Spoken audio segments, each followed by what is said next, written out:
When you're ready, Hana.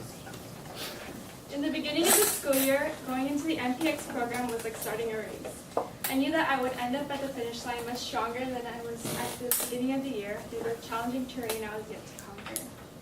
I was inexperienced, weak in comprehensive reading, a nervous wreck when it came to presentations, and a major procrastinator.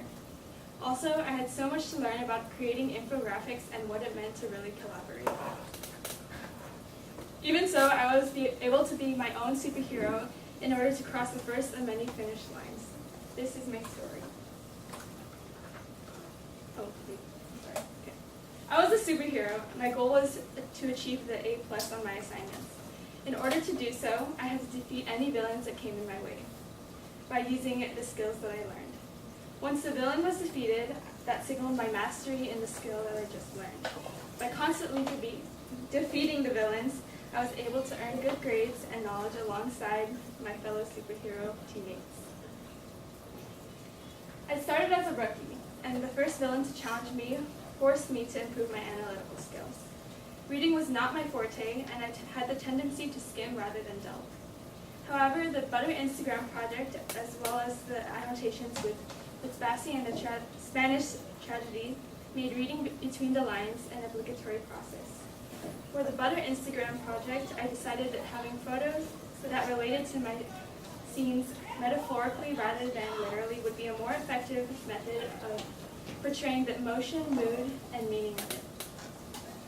I spent lots of time interpreting hidden messages that the author hoped that the readers would catch.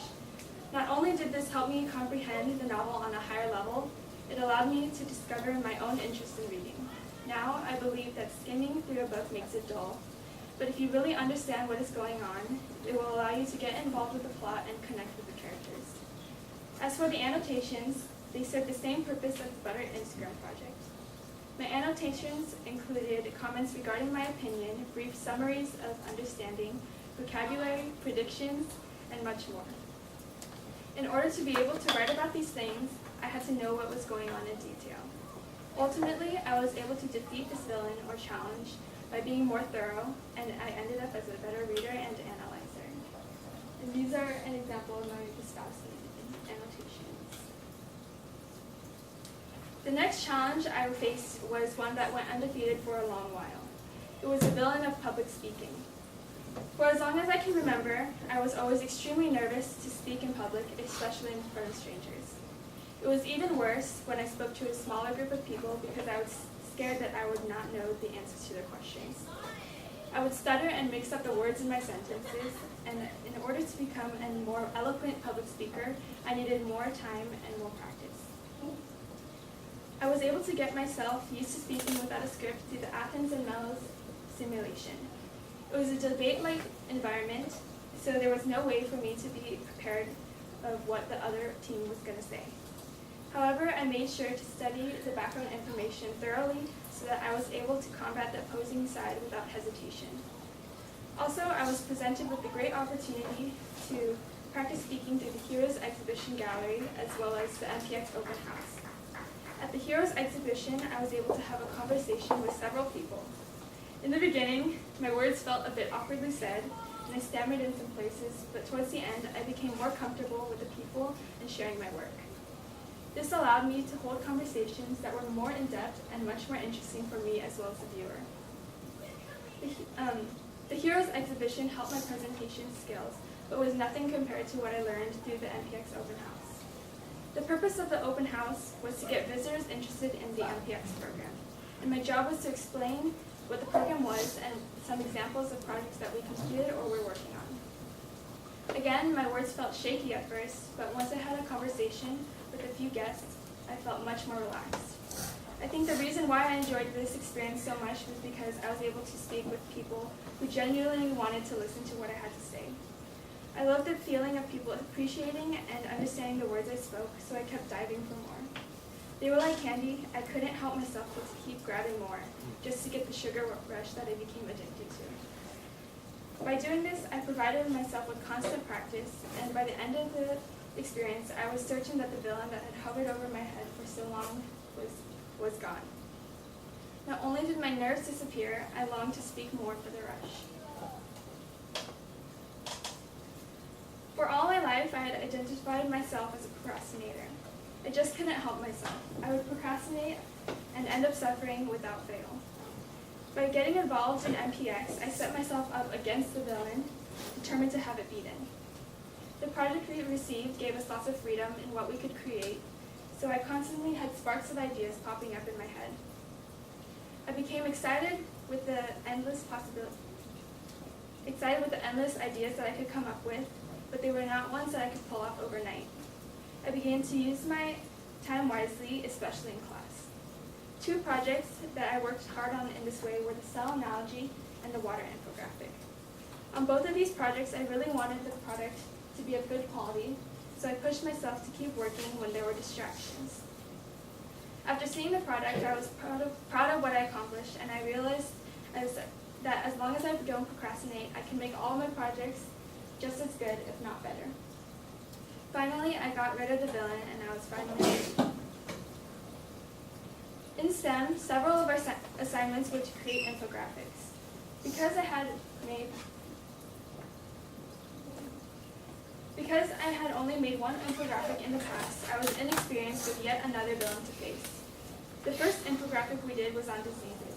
It was very simple, and I feel like they were just a list of facts laid out rather than facts tying in together to create a storyline or flow. On the most recent infographic showing how plants get water, I was extremely proud of the end product. I fixed my mistakes that I made on other infographics, taking into account the advice I received from Mr. Kaneko as well as my peers. This was to ensure that the assignment would prove my advancement from the start of the year. Some examples of aspects that I improved on were aesthetics, flow, and depth of facts. Comparing these 2 infographics, it is obvious that the first one lacks the skills I earned up until the water infographic. I was not aware of the expectations or what it took to create an infographic of quality. Rather than an infographic, I see it as a poster or a mind map.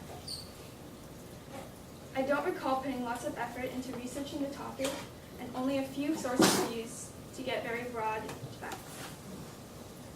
By the time it came to water infographic, I had the skills to create one that I could be proud of. In order for my infographic to turn out the way I wanted, I had to spend a lot of time taking notes, mapping out drawings, and creating a flow. All of my hard work paid off in the end, because I was left with a product that displayed my knowledge in a way that viewers would want to see it. The final villain I was put up against was the villain of collaboration. Before the school year, I was used to working individually because I didn't trust others enough in group projects. I believed that if I wanted something done right, I should do it myself, but little did I realize how much collaboration would help me this semester. It was expected of group projects to have a team's amount of work put into it, so I had to let go and trust my group members. Collaboration has especially been on my side when working in our year-long project of the hydroponic system. My group members and I work extremely well together. We waste no time and just get the job done. Recently, we have been working on building the structure, and I believe that my team tackles every complication straight on, and we always manage to pull through. Here are some project progress photos of my group collaborating. Because I know how much collaboration can help an idea follow through, I can trust others in group projects because I know the outcome will be great. So here I am, having defeated all the villains in my way. The skills that I have learned this semester are only part of the beginning of what I know I will be able to do in the future. However, they are a good start because they are skills that will help me later on when I will have to utilize them.